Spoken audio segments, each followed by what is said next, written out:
Hi there folks, I'm Novawing24, back here once again at Sim Expo 2023, and I'm here with yet another special guest, the one and only Edson from Novawing24. It is great to see you in person. Always a pleasure to see you, man. Now, for those who don't know, Miss Edson here is an eccentric personality, and not only is he an eccentric personality, he is the creative genius that is behind the most parallelogram of puppets. This is why I'm not one of the grumpy sippers. See, it doesn't go away. The smile, I can't make it grow.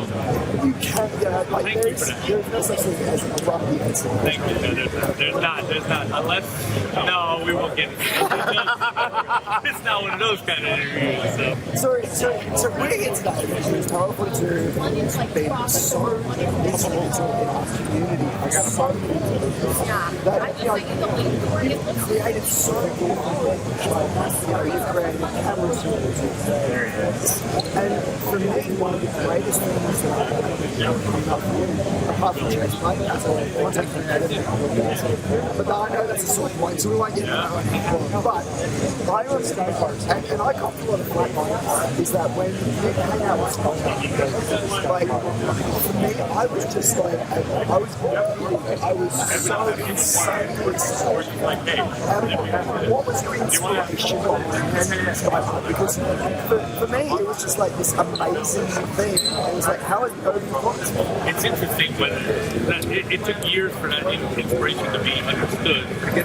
With the announcement of Microsoft Flight Simulator 2024, now we see the mirroring of that inspiration, its purpose, right? I think what was missing in our sim for the longest time was the way I would describe it at the start was like, look, man, this is me talking to Kevin, right? As partners, this is how it goes. It's like, look, man, I open my simulator and I'm presented with a globe. What am I going to do? Where am I going to do it? What am I going to do it in? What's my purpose? What's my purpose? So, and I said that I have this concept of, building that platform, insert some purpose, but like have it very rich, no AI, recorded voices, none of that, like actual voice talent, actual paid voice actors, have it be very realistic and organic, and something that wasn't going to be a flight generator.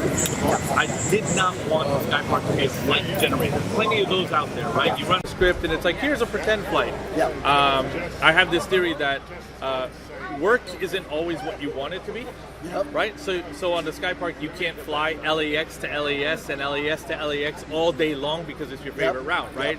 As a pizza delivery person, you don't get to choose that all the houses are in a row. Or in the same place. They say, here's an address, go, and here's the next address, go, and you're like, they're across town, man. That's work. And so the Sky Park works in that sense. It doesn't necessarily let you drive your path through work. It tells you this is a job that's available. Do you want it? Yes, no. The Sky Park is also something that's forever growing. I think people have seen that there's kind of like this gap in the release of updates, but it's only because the updates, they're massive. We're not doing like a little content update right now because we're doing like a massive platform update to it. And do we have any sneak so previews? I can say that passengers will be a thing. But even cooler, like, and we already have this working, so me speaking it isn't like, this guy's throwing out fluff. Like, no, it's working. Our passengers are living, and so it's a little bit of a game where, as a pilot, you do not control your passengers in the back, right? Like as a real pilot, as much as you'd like to, you're behind a closed door, you're flying the aircraft, that's what you're doing. There's crew in the back that manages all that. On the Sky Park, in the future version, with passenger implementation, you have an app called In-Flight. And with In-Flight, you can see the back of the plane, and you can see the layout of that aircraft custom, and you see every passenger sitting there as represented with a smiley of some kind, right? So you click on it and they have names, they have ages, they have professions, they have things that they're doing inside the aircraft at that time. If somebody ate Taco Bell, there might be a bunch of green poison faces. So like Does it's that living. then like poison the rest of the people Yes. around them? As And they you get the can results sort they of want? see that growth. And like this is just simply happening in the back, right? So I think it's normal for people to want to say, well, we'd like to run passenger announcements and we'd like to. Pilots don't do that. So on the Sky Park, we're following that same track. We're going to keep it real, and you're the pilot. You're flying the plane. In the back, things are happening, and now you have a little dashboard to sit back and watch what's happening in the back. So it's exciting. The passenger stuff is awesome. That is a fascinating thing, and I love how you were saying that. You know, it was, and you really hit the nail on the head for me. Was, you know, what do you do? You see the world, and what do you do? And as you said, like, you know, with Microsoft, with the announcement of 24, they've realised the same thing that you realise, which is we need a bit of guidance. Like it's one of the most amazing things about our hobby is that it is true open world. Right. You have a whole planet. Right. And yet, you know, but we always need a bit of a journey, a bit of a guide to get us started. Right. So, And you know, you asked earlier about an exclusive.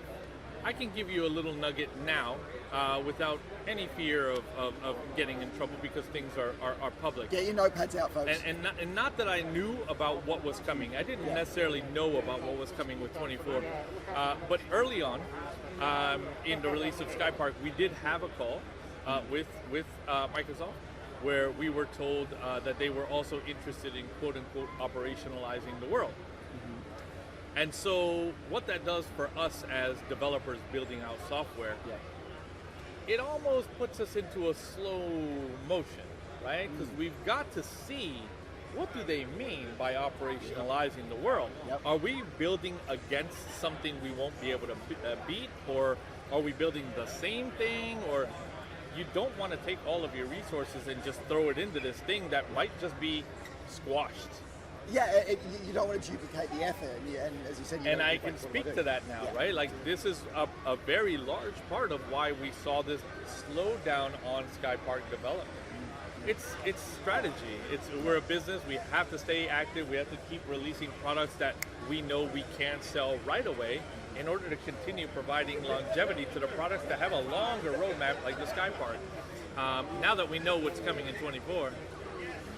We have our roadmap to adjust now for the Sky Park, right? And how you can also leverage off that extra, those sim improvements, and go, because you save yourself from duplicating, now you can go, okay, and as well, again, like the sim gives us so many tools and places we can go, okay, we can leverage it, you can leverage off that.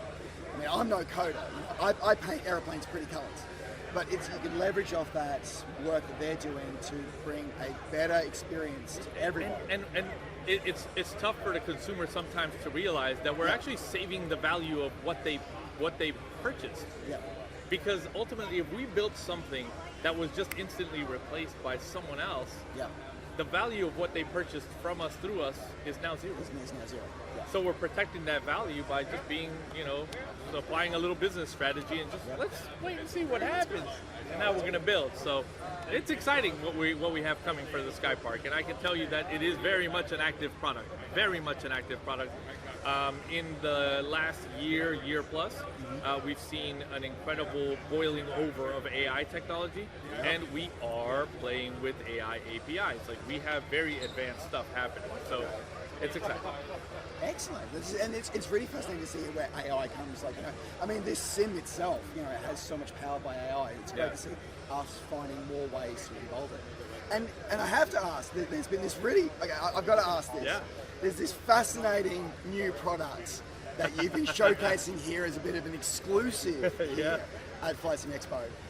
I've got to ask about it. What is this thing? So for similar reasons, we also work in silence, right? Like we don't tease things, right? You're very aware, like we don't tease things. We're not like, oh, this is coming, and 6 months later, here's an update. And we don't. We work in silence until something is ready, and then we're like, hello, here's this thing.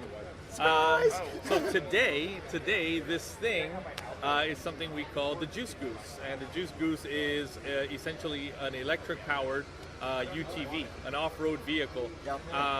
And while some people out there may think to themselves, well, what are these guys doing building camping setups, and what are these guys doing building vehicles? Well, guess what? Tell me how that fits into 2024 now. Yeah. We were ahead of that. And that's And now this lands, Yeah. and you'll be able to drive on the ground and enjoy even more of this beautiful Earth that we're about to get in even higher fidelity in a new sim, and nail on the head. Nail on the head, and Juice Goose is slated for hopefully end of year. End of year. And as you said, like, we get this amazing world that's been created. You know, we saw the Microsoft presentation that they are, you know, increasing the fidelity of it and giving us so much more. And what you've created to camp out as well, being able to give life to our world. Think about what we have. Yeah. We can fly at 35,000 feet and satisfy the people that say, we need better clouds. Or we can drive on the ground and satisfy people that say the Earth needs to feel like Earth. Like, have we ever had anything like this? Well, right. and Like, we've literally never had it. Yeah. We've never, ever had it. Yep. I mean, you can't possibly tell me that P3D out the box can do that, and you can't tell me that X-Plane out the box can do that. We've never had it this good. So we're working in different angles. We're zigging, we're zagging. You know, we have products in every category of the sim, right? From aircraft to utilities to sceneries. Like, we've tagged every category, and we're basically we're playing a path, and you can almost see it if you really step back. You can see our path, but if you look at every single release, like what's new in isolation, in isolation, you don't see the big picture. And it's one of the things that you know, again, we talked about this off camera, is about seeing that bigger picture as a sense of community is so important to be able to get that, and hearing your passions is great. So we're putting on a bit of a spot here. Okay. I'm going to say, what's the best thing, the greatest thing you've seen so far here at Flight Sim Expo 2023? A lot of youth. I'm not going to go on hardware, and I'm not going to go on software. The number of young people that are here at this expo secures our future, period. Our hobby would be absolutely nowhere if our booth today wasn't filled with kids exploring what we build and saying, Mommy, Daddy, I would like an Xbox for Christmas so I can run this game. Our future would not be secure. And literally, they are our future. And it's something that I believe strongly in as well, is that without them and giving, and it's one of the wonderful things about Microsoft Flight Simulator is that it's made our hobby, our passion, so much more accessible. Yeah, because as you said, 100%. you only need an Xbox now. That's it. You know, you don't need a $7,000 or $5,000 computer anymore. You don't need $2,000 worth of hardware. Yeah. You need a $300 Xbox that comes with a controller already included, and maybe a $5 a month subscription to Game Pass. That's it. We have people who are our future. Yeah. So that is amazing to hear. Has to carry on. All right. Well, look, I want to say a huge thank you to you, Edson, for joining us here. It's been wonderful. Folks, thanks for sticking with us. Look forward to seeing you on the next episode. And don't forget to head over to Parallel 42 to check out some of the amazing work that they continue to do. All right. We'll see you next time.